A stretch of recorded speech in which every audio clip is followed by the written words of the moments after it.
बात मत करो, मेरे चेहरे की तरफ देखो। भूख प्यास सब खत्म हो जाएगी। 5 मिनट आपके बीच में मैं अपनी बात रखूंगा, कंसंट्रेट कीजिए। हमें तो दिल्ली जाना है, उसके बाद बहुत दूर दूर पूरी रात सफर तय करते हैं और फिर प्रोग्राम करते हैं। 5 मिनट बोलते हैं फिर चल देते हैं। तो आपको तो यहीं पर सोना है, हमें तो गाड़ी में चलना है। अगर ड्राइवर की जरा सी भी झपकी लग गई तो जान भी जा सकती है। क्यों जी बताओ? लेकिन जयप्रकाश जैसी लाखों जान बाबा साहब के लिए कुर्बान है सम्मानित साहब, क्योंकि हुए इस जमाने में कई बादशाहों के बादशाह बाबा साहब थे। और तो गुलामों को और तो इंसानों को गुलाम बना करके बादशाह बने, लेकिन गुलामों को इंसान बनाने वाले बादशाह मेरे बाबा साहब थे। कोई देखने वाला नहीं था। कितने लोग आए, कितने लोग चले गए, कितने लोगों ने शासन किया, कितने लोग चले गए, लेकिन बाबा साहब हमारे बीच में आए। इतने महान पुरुष हुए कि पूरी धरती पे ऐसा कोई इंसान नहीं है जिसकी जयंती पूरे महीने तक मनाई जाती हो। इस देश में नहीं, पूरी दुनिया में मनाई जाती है और सरकारी खजानों से भी मनाई जाती है। एक समय ऐसा था, चलो ठीक है मेरे तेल के काम आएगा, नगद पुरस्कार शिवा सिंह राणा जी 101 रुपया। कहां था मैं? पूरे देश में मनाई जाती है और आप लोगों के काम की बदौलत इस देश की सरकार ये चाहती थी कि बाबा साहब का नाम दबा दिया जाए। बहुत से लोग सोचते होंगे कि ये लोग 14 अप्रैल से लेके 31 अप्रैल तक जयंती मनाते हैं बाबा साहब की, क्या कर लेते हैं? कुछ समय के लिए मनाते हैं। मैं उनको बताना चाहता हूं, अपने समाज की तरफ से, बहुजन समाज की तरफ से बताना चाहता हूं। आप लोग जानते होंगे जब ये देश आजाद हुआ था तो इस देश की राजनीति गांधी जी के नाम से चलती थी। जितने नेता होते थे वो टोपी लगा करके चलते थे, खद्दड़ के कपड़े पहनते थे और ये कहते थे कि मैं गांधी को मानने वाला हूं, मुझे अपना वोट दे दो, मैं नेता हूं। लेकिन आप लोगों की जयंती मनाने की देन है और मान्यवर साहब काशीराम की देन है। आज कोई भी नेता ये नहीं कहता कि मैं गांधी को मानने वाला हूं। आज क्या कहते हैं वो लोग? प्रधान से लेके प्रधानमंत्री तक की राजनीति करनी है तो उसको कहना पड़ेगा कि मैं बाबा साहब डॉक्टर भीमराव अम्बेडकर को मानने वाला हूं। विरोधी लोग भी कहते हैं, क्यों? क्योंकि आज की डेट में गांधी की टोपी में वोट नहीं है, वोट तो बाबा साहब के कोट में भरा पड़ा है। इसलिए मोदी भी ये कहते हैं कि मैं बाबा साहब को मानने वाला हूं। ये राजनीति की बात है। एक दो बात बता करके बात को समाप्त करता हूं। सम्मानित साहब, आप जानते हैं मैं कोई बड़ी बात नहीं करूंगा, आप सब लोग जानते हैं, तभी तो यहां पर बैठे हैं आप लोग। एक से एक विद्वान साथियों ने अपनी बात रखी, मैं तो एक छोटी सी बात बता करके अपनी बात को समाप्त करता हूं। साथियों, बाबा साहब के बारे में 1-2 मिनट में मैं अपनी बात बताऊंगा। आपने सुना होगा, आप जानते होंगे कि ऑक्सफोर्ड यूनिवर्सिटी ने पूरे दुनिया के 100 विद्वानों को ढूंढने के लिए काम किया। ऑक्सफोर्ड यूनिवर्सिटी दुनिया का सबसे बड़ा इंस्टीट्यूट है। उसने कहा कि मैं पूरी दुनिया में से 100 विद्वान निकालूंगा और उनके लिए बाबा साहब को नंबर 3 पर रखने का काम ऑक्सफोर्ड यूनिवर्सिटी ने किया। लेकिन सम्मानित साथियों, कोलंबिया यूनिवर्सिटी ने कहा होगी अपने आप में नंबर 1 की यूनिवर्सिटी ऑक्सफोर्ड यूनिवर्सिटी, से 100 विद्वानों को ढूंढने का काम करेंगे। तो सम्मानित साथियों, कोलंबिया यूनिवर्सिटी ने फिर से 100 विद्वान ढूंढे और बाबा साहब को नंबर 3 से हटा करके नंबर 1 पे पहुंचाने का। और ये कहा ऐसे ही मैं बात नहीं कर रहा हूं, मैं तथ्य के आधार पर आपके सामने बात करूं। वो बात बता के सम्मानित साथियों, मैं नहीं करूंगा, ये मेरे ये बताते हैं पंजे, आगे कितनी जगह ये बता देंगे। तो सम्मानित साथियों, उन्होंने कहा कि मैं नंबर 1 क्यों कह रहा हूं बाबा साहब को, क्यों, उसके आधार बताया। इस दुनिया में हर एक इंसान 5 मोड्स में 5 प्रकार से अपनी जिंदगी जीता है। सामाजिक, आर्थिक, धार्मिक, राजनीतिक, प्राकृतिक, 5 प्रकार से अपनी जिंदगी को टोटली जीता है। अगर प्राकृतिक को हटा दिया जाए तो ये 4 प्रकार ऐसे हैं जो इंसान खुद क्रिएट करता है। ये इंसान के द्वारा बनाए गए, मनुष्य को गुलाम बनाने का, आजाद कराने का, अच्छा आगे बढ़ाने का, घटाने का, ये 4 मोड है जो इंसान खुद बनाता है।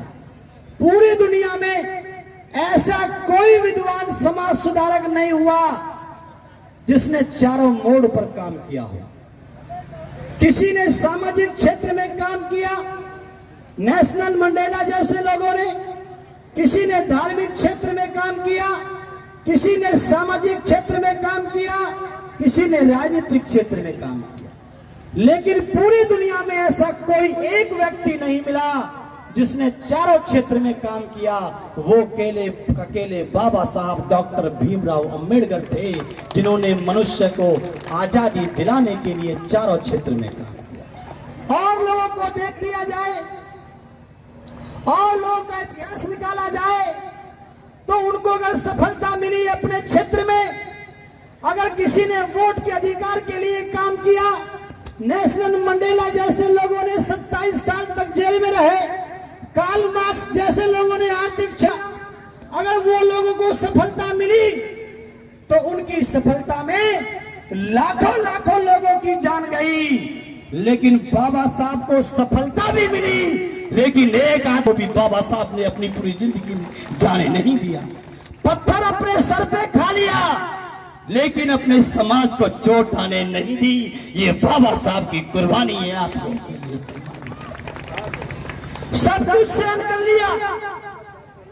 जब डबल वोट का अधिकार लेकर के आए तो गांधी ने कहा मैं मर जाऊंगा और तेरे समाज को मार दूंगा अम्बेडकर, लेकिन मैं तुझको 2 वोट का अधिकार नहीं लेने दूंगा। तो बाबा साहब को मजबूरी में आकर के पीछे मुड़ना पड़ा कि अगर मेरा समाज मर गया तो मैं अधिकार किसको दिलाने का काम करूं। ये सूझबूझ होती है किसी नेता की। इसलिए हम तो कहना चाहते हैं विरोधियों के लिए कि जो हमारे संविधान को बदलने की बात करते हैं, अरे जब हमको 4 पाई पे नहीं बैठने दिया जाता था, हम वहां से इस संघर्ष को उठा करके लाए और सीएम बना के दिया। अब तो हम 4 पाई पे भी बैठते हैं और कुर्सी पे भी बैठते हैं। हमने भी एक कसम खाई है, मरना मंजूर, लेकिन तुम्हारी गुलामी को स्वीकार किसी भी कीमत पे करने वाले नहीं है। हम लोग गुलाम बनाने की बात करते हो, गुलाम बनाने के लिए सोचते हो, कहते हो हम इनकी शिक्षा छीन लेंगे, इनके रोजगार छीन लेंगे, इनको ऐसे इंजा देंगे। हम तो कहना चाहते हैं हम तख्त भी बदल देंगे, हम ताज भी बदल देंगे। अरे तुम हमारे क्या अधिकार छीनोगे, उससे पहले हम तुम्हारी सरकार ही बदल देंगे। ज्यादा दिन की बात नहीं है, ये उछाल दबाव आता रहता है। सम्मानित साथी, आज हम पे बुरे दिन चल रहे हैं, कभी अच्छे दिन भी आएंगे, लेकिन ये मोदी वाले अच्छे दिन नहीं आएंगे जो कहता है कि 5 किलो राशन ले लो। कोई कहता है डाटा फ्री ले लो, कोई कहता है आटा फ्री ले लो, कोई कहता है लैपटॉप फ्री ले लो, कोई कहता है कोई शौचालय फ्री ले लो। दुनिया में बताया गया विश्व के पटल पे कि भारत देश की स्थिति बहुत खराब होने वाली है। जहां का वोटर, जहां का पार्टी करने, सरकार बनाने वाले लोग अपने वोटर को फ्री के नाम पे लुभाते हो, वहाँ की स्थिति बहुत खराब होने वाली है। तो सम्मानित साथियों, मैं धन्यवाद करता हूं बहन कुमारी मायावती जी को। वो कहती है ना डाटा फ्री दूंगी, ना आटा फ्री दूंगी, ना लैपटॉप फ्री दूंगी, ना शौचालय फ्री दूंगी। तुम मेरी सरकार बनाओ, मैं तुमको शिक्षा रोजगार दूंगी। सम्मानित साथियों, शिक्षा रोजगार दूंगी आपको। फिर 17,000 रुपए की, 12,000 रुपए की शौचालय बनाने की जरूरत नहीं है, क्योंकि शौचालय के टैंक में कमरे से ज्यादा खर्चा आता है। 12,000 में कहीं शौचालय बनता है? ये वहां से 1.5, 2, 2.5 लाख रुपए लेके आते हैं मोदी जी, और यहाँ पे आके 12,000 रुपए देते हैं, जिसमें 2,000 रुपए सेक्रेटरी खा जाता है। 10,000 रुपए लेकर के हमारे गांव के लोग बेचारे आते हैं। आप लोग खैर ऐसे नहीं दिखते, तुम तो साधन संपन्न मजबूत लोग दिखाई देते हो। तुम्हारे तो लैट्रिन बाथरूम मजबूत होंगे, तुम्हारे पहनावे से, तुम्हारे रहन सहन से दिखता है। लेकिन क्या करते हैं, 10,000 रुपए का हम अपने गांव में आते हैं, वहां पे गड्ढा खोदते हैं, ऊपर से सीट लगा देते हैं। गड्ढा खोद कर सीट लगा देते हैं, वहां पे हम शौच करते हैं। वो शौच धीरे धीरे धीरे धीरे साल में, 1.5 साल में, 6 महीने में उस जगह पहुंच जाता है जहां से हमारा पीने का पानी आता है। क्योंकि टैंक तो वैसा था ना, गड्ढा ही तो खोदा था। क्यों? जिससे कि तुम उस पानी को पियो। तो बाबा साहब कहते थे, जैसा पियोगे, जैसा खाओगे, वैसा दिमाग तैयार होगा। ये हमारे दिमाग को डिस्टर्ब करने का इन लोगों का तरीका है। इसलिए मेरे सम्मानित साथियों, हमको फिर से खड़ा होना पड़ेगा। मैं तो 2003 में इस मूवमेंट में मैंने प्रवेश किया था, और 2006 में जब साहब कांशीराम का परिनिर्वाण हुआ था, तो मैं उनकी अस्थियों का केयर टेकर बना था। साहब कांशीराम की अस्थियों का, उनकी राख का मुझे रखवाली बनाया गया बहन जी के आशीर्वाद से दिल्ली के अंदर। उसी समय मुझसे लोग बाबा साहब कांशीराम की राख मांग रहे थे। मैंने उनसे कहा कि आप राख का क्या करोगे, अस्थियों का क्या करोगे? तो उन्होंने कहा कि मैं अपने घर में लेकर के जाऊंगा और शीशे में जड़ करके रखूंगा। जब कभी कोई बाहर से आएगा तो मैं उसको बताऊंगा कि ये साहब कांशीराम की अस्थियां हैं। उसी दिन से मुझे इतनी प्रेरणा मिली कि एक इंसान इतना बड़ा भी काम कर देता है जिसकी राख और अस्थि के लिए लोग तरस जाते हों। उसी दिन मैंने भी ये कसम खाई कि साहब कांशीराम, मैं भी आपके रास्ते पे चलूंगा, ना कभी शादी करूंगा, ना घर वापस जाऊंगा, ना धन इकट्ठा करूंगा। आपकी असली सपूत औलाद उस दिन कहलाऊंगा जब इस देश का प्रधानमंत्री बना करके दूंगा सब। उसके लिए मैं निकला हुआ हूं। मुझे लगभग 15 साल हो गए हैं घर से निकले हुए, और इस कारवां के लिए मैंने अपनी पूरी जिंदगी लगाने का मन बनाया है।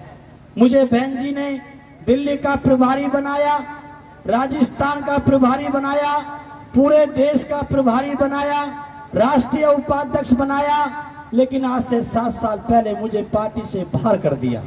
लेकिन उसके बावजूद भी बहुत से लोग कहते हैं ये काम इन्होंने गलत कर दिया, ये नेता गलत हैं, तो वो परेशान होकर के दूसरी पार्टी में चले जाते हैं। लेकिन तुम्हारा बेटा जयप्रकाश, तुम्हारा भाई जयप्रकाश आज भी बीएसपी की दहलीज पे खड़ा हुआ है। मैंने भी कह दिया है कि बहन जी, आखिरी सांस तक तुम्हारा इंतजार करूंगा, मैं तो घर जाऊंगा ही नहीं।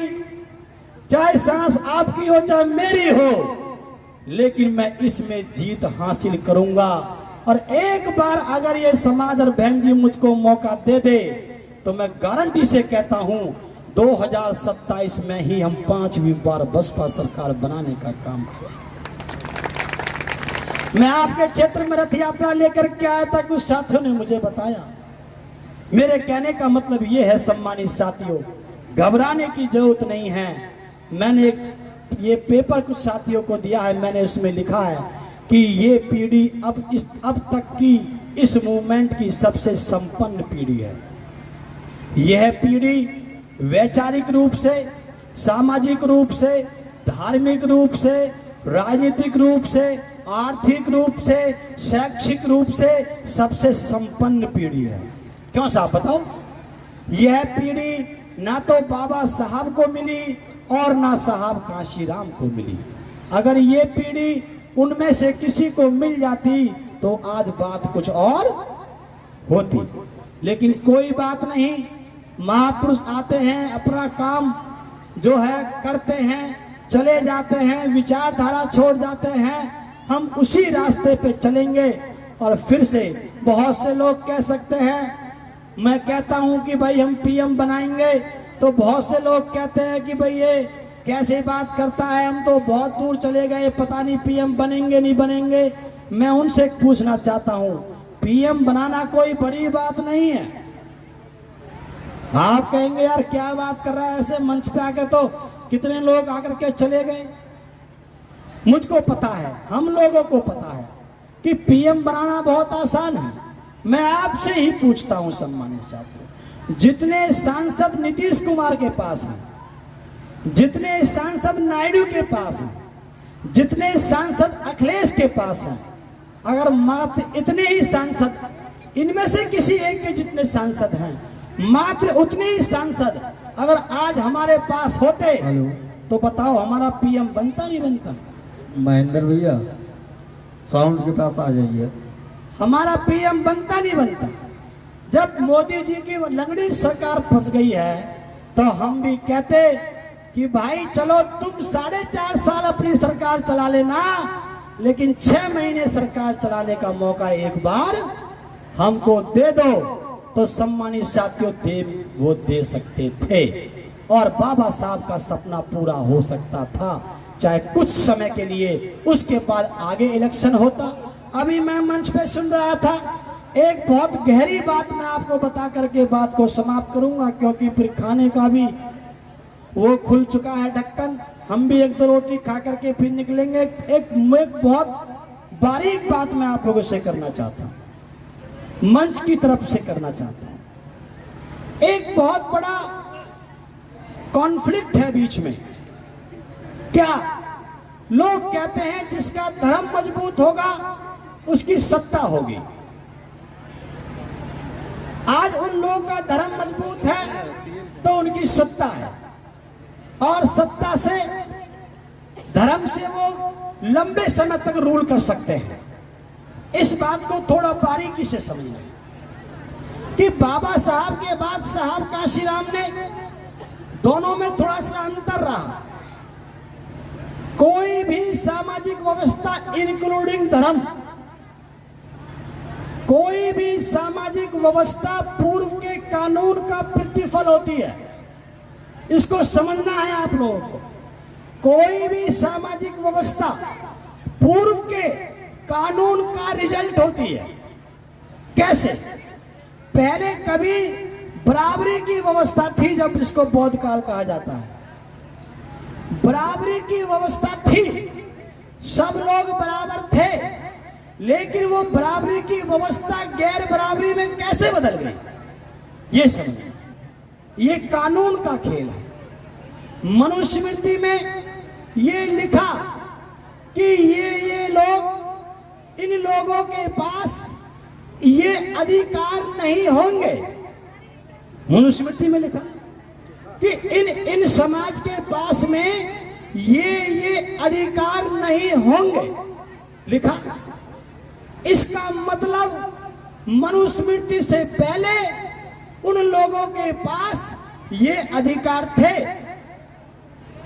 कैसा भाई? रोक तभी तो लगाई गई जब वो चल रहा था। कैसा? गाड़ी को कोई बोले कि गाड़ी चलाओ, इसका मतलब गाड़ी रुकी हुई है। कोई कह दे गाड़ी को रोक दो, इसका मतलब गाड़ी चल रही है। कैसा? रोक तो उसी पे लगेगी जो चीज चल रही होगी। तो शास्त्र में लिखा उन लोगों के कि इन लोगों को ये अधिकार नहीं होंगे। अगर ये ऐसा करते हैं तो ये दंड होगा। कैसा? ये काट दिया जाएगा, नाक काट दी जाएगी, जीभ काट दी जाएगी।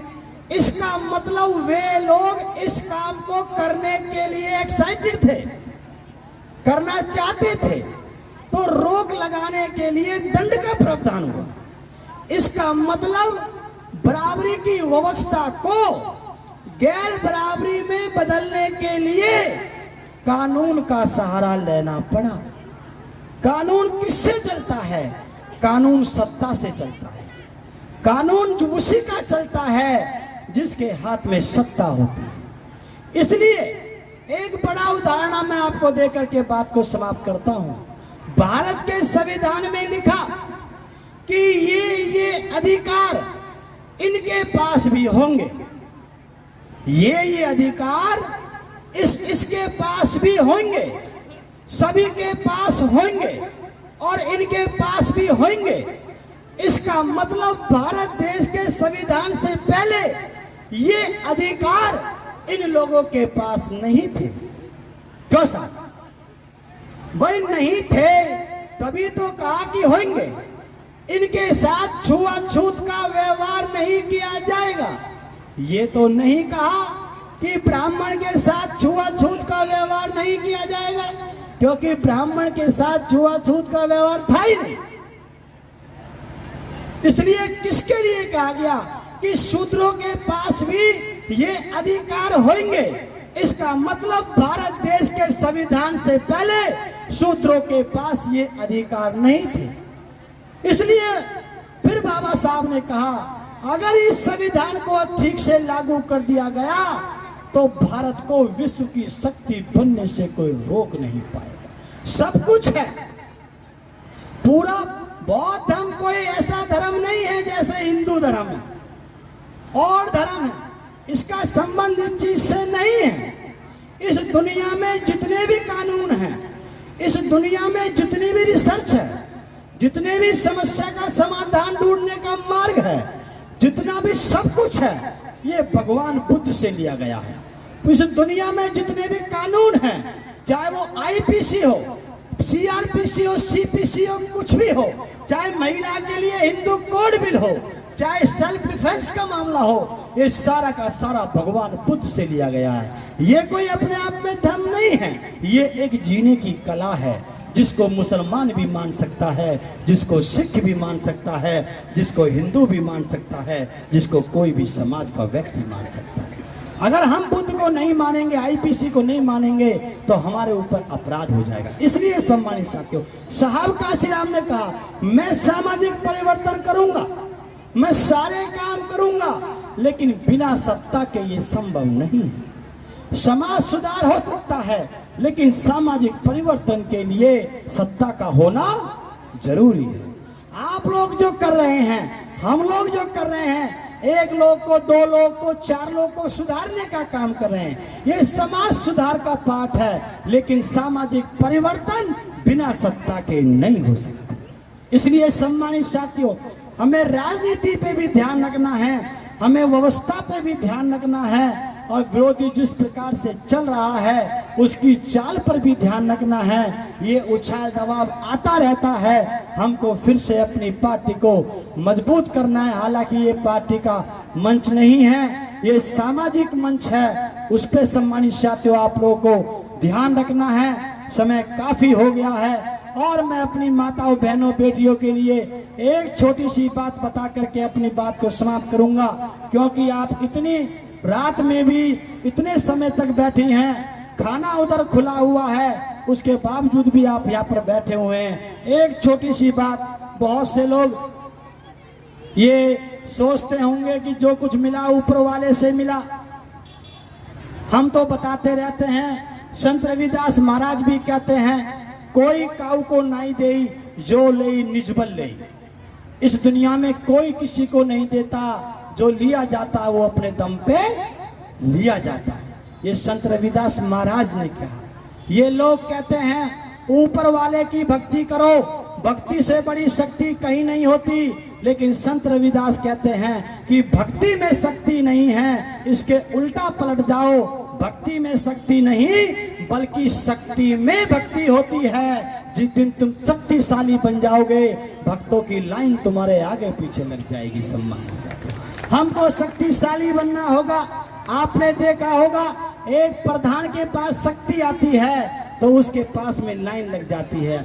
ब्लॉक प्रमुख के पास शक्ति आती है, उसके पास लाइन लग जाती है। जिला पंचायत अध्यक्ष हो, चाहे कोई भी हो, चाहे विधायक हो, चाहे सांसद हो, चाहे सीएम हो, ये शक्ति है। ये शक्ति के लिए लोगों ने कहा, हमको भ्रमित करने का काम किया कि ऊपर वाले का भजन करो, भक्ति से बड़ी शक्ति कहीं नहीं है। वो कहते हैं, वो ऊपर वाला संत रविदास महाराज कहते हैं, इस पैर से चलते हुए आओ और ऐसे निकलते हुए आओ, ये होता है ऊपर वाला, इससे ऊपर इस दुनिया में कोई नहीं होता है। पूरी शक्ति, पूरा ब्रह्मांड आपके इसके अंदर होता है, इससे बड़ी शक्ति कहीं नहीं होती, इससे बड़ा ताकतवर कोई नहीं होता। कैसे नहीं होता, ये बात बता करके बात को समाप्त करता हूं। ये आदमी का मिडिल पॉइंट है। अगर ये पुश हो गया तो समझो आदमी फुस हो गया, अगर ये दब गया तो समझो आदमी मर गया। ये मिडिल पॉइंट नहीं होता, ये मिडिल पॉइंट होता है। कैसे होता है? 1 किलो वाट, 1 किलो वेट का वजन और 1 किलो रुई।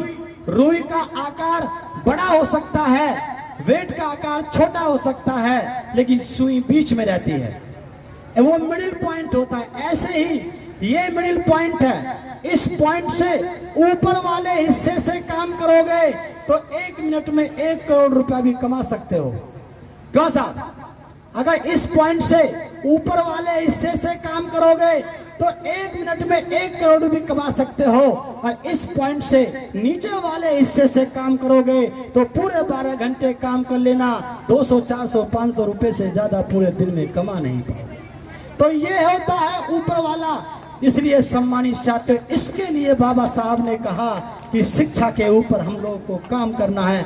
ये शिक्षा इतनी बड़ी चीज है। अगर एक व्यक्ति शिक्षित है, अपने अधिकारों के प्रति जागरूक है, पूरी दुनिया भी अगर उसको गुलाम बनाने में लग जाएगी तब भी उस अकेले व्यक्ति को गुलाम नहीं बना पाएगी। ये शिक्षा की देन है सम्मानित छात्र। ये सारे लोग कहते हैं कि मंदिरों में जाओ, उसमें जाओ, कौन कहता है? ये पीले वस्त्रधारी कहते हैं। स्वामी चिमनानंद, स्वरूपानंद, ओमवेश, अग्नवेश, प्रसन्न पाठशाही, महन चांदनाथ, उमा भारती, ऋतुम्बरा, वसुंधरा, प्रज्ञा ठाकुर, ये सब लोग कहते हैं कि अपने अपने क्षेत्र में अपना अपना मंदिर बनाओ और उसकी घंटी बजाओ।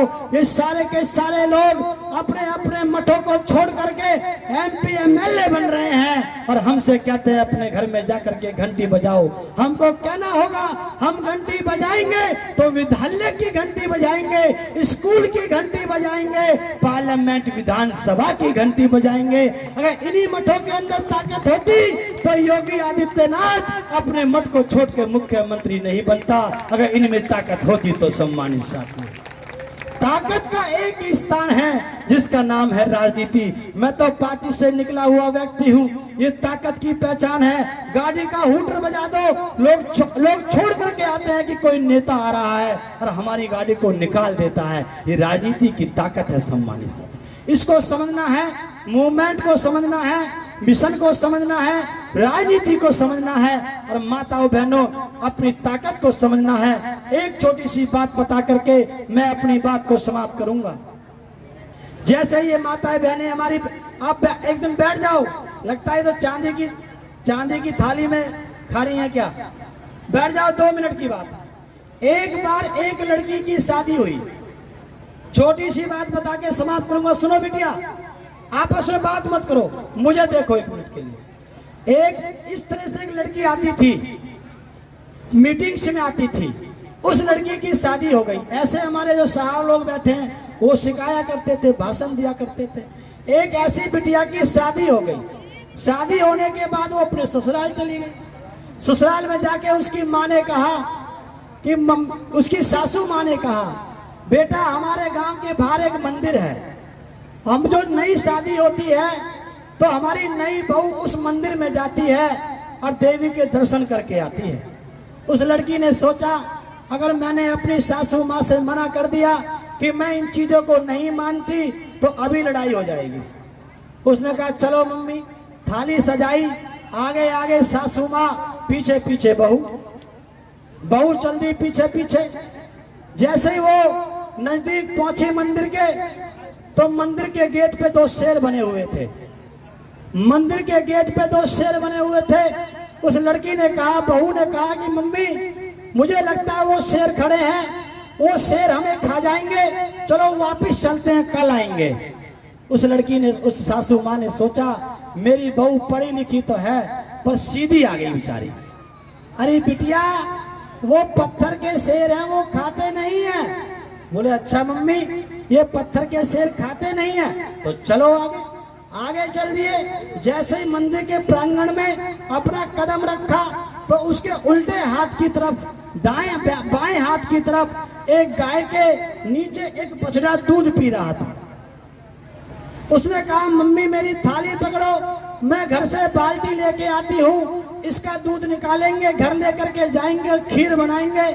उसने अपने सर में हाथ मारा सासू माँ ने, अरे मैं तो सोची थी तू सीधी है, मुझे तो लगता है तू पागल आ गई। मेरा लड़का कहता था तूने लव मैरिज करी है, तू पढ़ी लिखी आई है, साथ में पढ़ती है, लेकिन मुझे लगता है तू तो पागल आ गई। अरे मेरी बिटिया जरा आगे तो बढ़ के देख, हाथ टच करके देख, हाथ लगा के देख, ये पत्थर की गाय है, ये पत्थर का बछड़ा है, ना ये दूध देती है ना ये दूध पीता है। उसने कहा मम्मी ये दूध नहीं देती? बोले नहीं। चलो आगे। आगे बढ़े। वो जो मेन पॉइंट था वहां पर वो असली चीज बैठी हुई थी। उसने कहा बेटा जो मांगना है इससे मांग ले, जो मांगना है इससे मांग ले। जब मेरी नई नई शादी होके आई थी मैंने इससे 2 बच्चे मांगे थे, 5 बच्चे हो गए मेरे। तो उसने कहा मम्मी अडानी अंबानी को तो एक ही बच्चा होता है। वो क्यों करते हैं एक बच्चा? क्योंकि अगर 2 बच्चे हो गए तो प्रॉपर्टी 50-50 2 हिस्सों में बट जाएगी। क्यों साहब? 2 हिस्सों में बट जाएगी तो उसकी अमीरी से नीचे नीचे गिर जाएगा, गरीबी में आ जाएगा, उसका नाम नीचे पहुंच जाएगा। इसलिए संतान पे भी हमको ध्यान देना है। तब उस लड़की ने कहा मम्मी, उसको हाथ से टच करके कहा कि जो मांगना है इससे मांग ले। जब सासू माँ ने कहा तो उस लड़की ने कहा मम्मी किससे मांगू? कि ये जो बैठी है इससे मांग ले। तो उस लड़की ने हाथ टच करके कहा मम्मी मुझे तो ऐसे लगता है जैसे ये पत्थर की है। अरे बेटा ऐसे मत बोलिए, गुस्सा हो जाएगी। तो तब उस लड़की ने कहा मम्मी मांगने से पहले मेरी बात सुनो, जब पत्थर का शेर खा नहीं सकता, पत्थर की गाय दूध नहीं दे सकती, पत्थर का बछड़ा दूध पी नहीं सकता, तो ये पत्थर की देवी भी मुझे कुछ देने वाली नहीं है। जो दोगी वो मुझे आप दोगी। कल को मुझे अस्पताल जाना पड़ गया, आगे कोई बात बढ़ती है, परिवार बढ़ता है, तो मेरा साथ आप दोगी। ये पत्थर की देवी मुझे कुछ भी देने वाली नहीं है। लेकिन आजकल होता क्या है, पत्थर की देवी पे हम लड्डू चढ़ाते हैं, और जो असली देवी है माँ बहन बेटी और बहू के रूप में उस पे हम डंडा चलाते हैं। नकली देवी पे लड्डू चलाएंगे और असली देवी पे डंडा चलाएंगे तो हमारा कभी कल्याण होने वाला नहीं है। इसलिए हमारी बहन बेटियों की भी ये ड्यूटी बनती है कि जिस घर को छोड़ करके गई हो और जिस घर में गई हो वहाँ के सास ससुर को भी अपने मम्मी पापा की तरह समझना है। और जो लड़की आपके घर में आई है, जो बहू के रूप में आई है, उसको लड़की के रूप में हमको प्यार करना होगा। जिस घर के अंदर ऐसा प्रेम होता है उसको तरक्की करने से कोई रोक नहीं सकता। जो भी चीज है उनको निकाल दो, भगवान बुद्ध को घर में ले आओ, सारे महापुरुष हैं सबको लेकर के आओ। मैं तो कहता रहता हूँ हमारी कामयाबी के बारे में क्या जानोगे आप लोग? अगर हमको पढ़ने के क्षेत्र में मौका मिला, हमको ज्ञान के क्षेत्र में मौका मिला तो हमने बुद्ध पैदा किए। हमें संत के क्षेत्र में मौका मिला तो हमने संतों के भी संत रविदास महाराज पैदा किए। अगर तुमने अर्जुन पैदा किया तो हमने एकलव्य पैदा किए। अगर तुमने बड़े बड़े लोग ये पैदा किए समाज को बिगाड़ने वाले, तो उनके सामने हमने बाबा साहब डॉक्टर भीमराव अंबेडकर भी पैदा किए हैं समाज। अगर नेताओं की बात की जाए तो हमने नेताओं के नेता साहब कांशीराम को भी पैदा किया। अगर हमारी दबंगाई देखनी है तो जलियांवाले कांड को पढ़ लेना आप लोग। 6000 लोगों की हत्याएं हुई थी जो भारत के निवासी थे, बड़े बड़े समाज से थे, सभी समाज के लोग थे। 6,000 लोगों की हत्याएं करी थी अंग्रेजों ने। उनका बदला लेने के लिए किसी का खून नहीं खोला।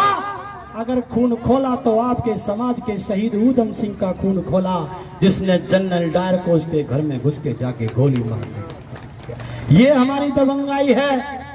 और अगर हमारे एडमिनिस्ट्रेशन की बात करें तो सबसे अच्छी मुख्यमंत्री बहन कुमारी मायावती को भी आप लोग, इसलिए घबराने की जरूरत नहीं है। मैं तो कहता रहता हूं, अगर यकीन नहीं है तो अपने सारे ग्रंथ एक तराजू के एक पड़ले पे अपने सारे ग्रंथ रख करके देख ले, और तराजू के दूसरे पड़ले पे बाबा साहब का अकेला एक संविधान रख करके देख ले। आपको पता चल जाएगा कौन कमजोर है कौन भारी है। इसलिए सम्मानित साथियों, मैं तो कहता हूं कि निशाने नाम को बदनाम नहीं होने देंगे। बहुत हो गए हैं जुल्म, अब और नहीं होने देंगे। बाबा साहब तुम्हारे पाक चरणों की कसम, अब आगे तुम्हारे दामन को आँच आने नहीं देंगे। हम निरंतर आपके लिए संघर्ष करते रहेंगे।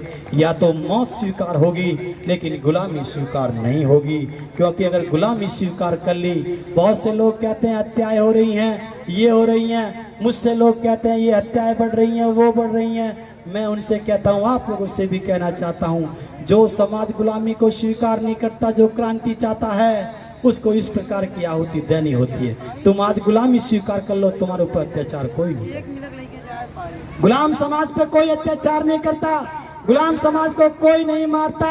इसलिए सम्मानित साथियों, ये क्रांति लगातार चलती रहेगी, क्योंकि अगर हमारे कुछ लोगों की आहुति देने से ये आजादी अगर बनी रहती है, आगे पीढ़ी अच्छी आ जाती है, बात को आगे बढ़ा लेती है, तो ये हमारे लिए बहुत बड़ी सफलता है। और सम्मानित साथियों, क्योंकि गुलामी आ गई तो इस देश में फिर से अंग्रेज आने वाले नहीं हैं। अंग्रेज नहीं आएंगे तो ज्योतिबा फूले पैदा नहीं होंगे, ज्योतिबा फूले पैदा नहीं होंगे तो स्कूल नहीं खुलेंगे, स्कूल नहीं खुलेंगे तो बाबा साहब पैदा नहीं होंगे, और बाबा साहब पैदा नहीं होंगे तो फिर से संविधान नहीं बनेगा, और संविधान नहीं बनेगा तो हमारी गुलामी की जंजीर को फिर से कोई तोड़ने वाला नहीं है। इसलिए हमें निरंतर इस संघर्ष को जारी रखना होगा। आप लोगों ने हमारी बात को ध्यान से सुना, आप सभी साथियों का बहुत बहुत धन्यवाद। खाना भी होने वाला है, फिर आपकी सांस्कृतिक प्रस्तुति भी यहाँ पर होगी। आप, मैं तो पूरी टीम को, ये हमारे बच्चे जिस प्रकार से अपना मैसेज देते हैं, मैं तो इनका भी धन्यवाद करता हूँ। कभी किशोर कुमार पगला हुआ करते थे, कभी काशीनाथ बाबू यादव हुआ करते थे, जो अपने पैरों में घूंघ बांध करके अपनी प्रस्तुति से आपको जगाने का काम करते थे। जब उन लोगों ने उस समय 4-4 बार हमको सरकार बना करके दे दी, तो आज तो जमाना बहुत एडवांस है। मैं इन बच्चों से, साथियों से कहना चाहता हूँ कि आप बेफिक्र रहना, आपकी मेहनत खराब नहीं जाएगी। मैं जानता हूँ कि आप किस प्रकार से काम करते हैं, आपकी मेहनत को जाया नहीं जाने देंगे। साहब ने अगर सीएम दिया है तो हम असली सपूत औलाद उस दिन कहलाएंगे जब इस देश का प्रधानमंत्री बना करके देंगे। आप लोगों ने हमारी बात को ध्यान से सुना, आप सभी का बहुत बहुत धन्यवाद। इसी के साथ मैं अपनी वाणी को विराम देता हूँ। जय भीम, जय भारत, नमो बुद्धाय, धन्यवाद।